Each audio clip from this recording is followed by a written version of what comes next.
Ftit ta' sigħat ilu il-Gvern Taljan ħabbar li r-restrizzjonijiet u miżuri li kienu qed japplikaw għal partijiet tal-Italja biss ser jiġu mwessa għall-Italja sħiħa.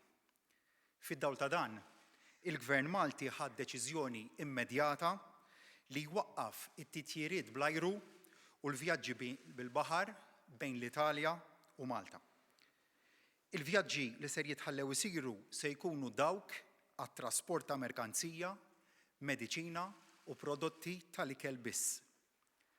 Il-katamaran bejn Sqallija u Malta se jitħalla jopera għal ġar ta' merkanzija u prodotti tal-ikel biex niżguraw li chain of supply ta' pajjiżna tibqa' għaddejja b'mod normali.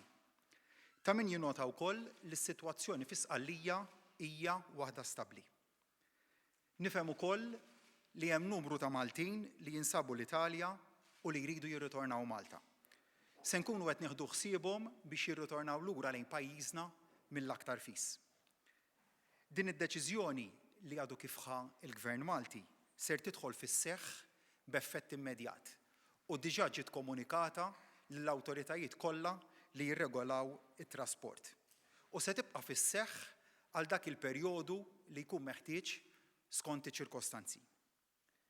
Il-laqgħa tal-Kabinett tal-Ministri li ser tinżamm fis-sigħat li ġejjin se tkompli tiddiskuti s-sitwazzjoni preżenti sabiex inkomplu noħorġu bl-aqwa deċiżjonijiet fl-interess tal-poplu Malti u Awċi kollu. Fuq kollox, nerġa' noffri s-serħan il-moħħ lill-poplu tagħna. Inżid illi l-prijorità ewlenija ta' dan il-Gvern hija s-saħħa tal-poplu Malti u Awċi. Is-saħħa tal-poplu Awċi u Malti l-ewwel. Aħna se nieħdu il-passi kollha li jkunu meħtieġa anke jekk bħal din li għadha kif ittieħdet issa ikunu miżuri jibsin. Dan biex nissalvagwardjaw lill-poplu Awċi u Malti kollu. Lil-ġirien tagħna, lill-ħbieb tagħna Taljani f'isem il-poplu Malti ngħidilhom sabiex jagħmlu kuraġġ. Nafu kemm l-Italja hi pajjiż għal qalb il-Maltin. Forza e koraġġo. Ejjew biex flimkien bħala poplu wieħed u bħala nazzjon wieħed nelbu din l-isfida. Nerġa' nappella għal kalma, għat-trankwillità. Ma hemm ħtieġa ta' ebda allarm. Pajjiżna huwa imħejji sew għal kull eventwalità. Illum nisbħu għal jum ta' xogħol normali u għal jum ta' skola normali. Nirringrazzjakom. Prim Ministru, semmejt il-katamaran, għadha filgħodu dieħel cruise liner ukoll xedjud li jidħol fil-port tal-Belt jagħmel ir-rotta tal-Mediterran. Dan ukoll hux se jitwaqqaf milli jidħol. Apparti hekk, il-lejla wkoll tħabbar li kellna r-raba' każ f'Malta. Ma nafx għandek x'informazzjoni fuq dil-persuna kienitx in self-quarantine bħalma kienet il-familja li tħabbret il-ġimgħa li għaddiet, jew hemm xi riskju li seta' xerret il-marda fost ħafna iktar nies u x'qed isiru l-aċċertamenti. Rigward il-cruise liner, informat li fuq kien hemm madwar 2600 persuna u kien ġej minn Sqallija lejn Malta, diġà nagħtaw istruzzjonijiet biex il-cruise liner ma jidħolx fil-portijiet Maltin u fil-fatt mhux se jkun qiegħed jersaq lejn il-portijiet Maltin. Fir-rigward tal-raba' persuna illi kkuntrattat il-coronavirus, se jkun qiegħed jagħti aktar dettalji d-Deputat Prim Ministru f'konferenza stampa li se tinżamm fi ftit ta' sigħat oħra qabel il-Kabinett.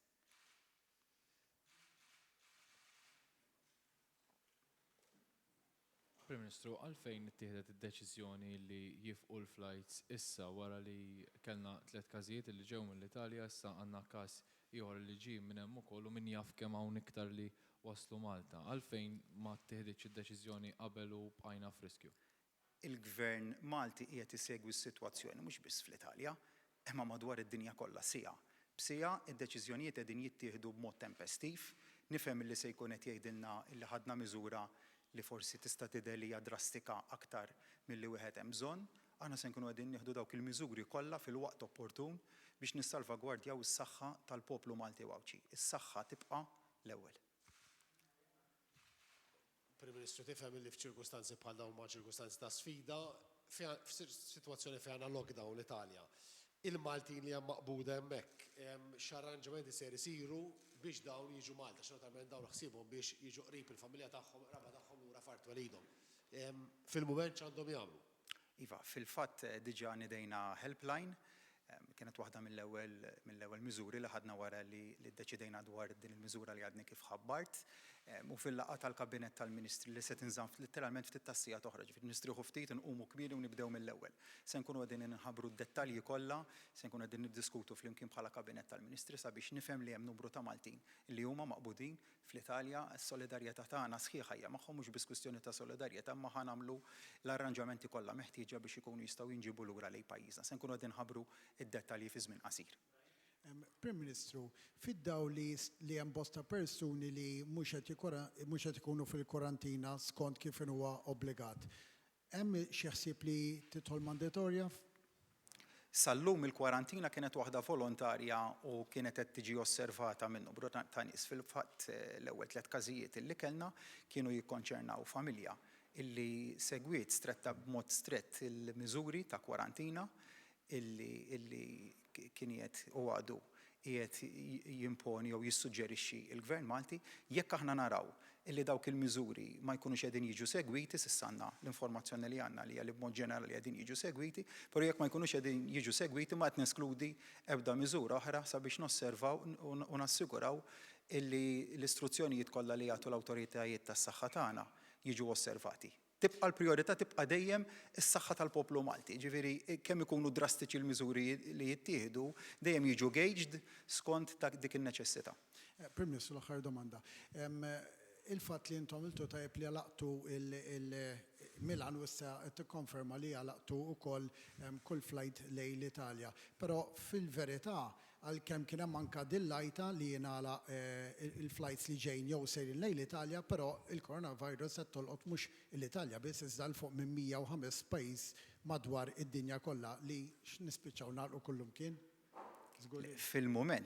Fil-mument il-miżura immedjata li nħass li kellha tittieħed biex nissalvagwardjaw is-saħħa tal-poplu Malti tenut kont ukoll il-mod kif qed tiżdied ir-rata ta' infezzjoni fl-Italja kienet illi nagħlqu il-flights u l-vjaġġi bil-baħar bejn l-Italja u Malta. Wieħed ħajkun qiegħed ikompli jqis is-sitwazzjoni, josserva u janalizza s-sitwazzjonijiet li jkunu qegħdin jevolvu f'pajjiżi oħrajn u naturalment ma qed tiġi eskluża l-ebda miżura sabiex tiġi salvagwardjata s-saħħa tal-poplu Malti. Naturalment wieħed irid iħares lejn is-sitwazzjoni minn diversi aspetti. Priorità tibqa' ewlenija dik tas-saħħa tal-poplu Malti.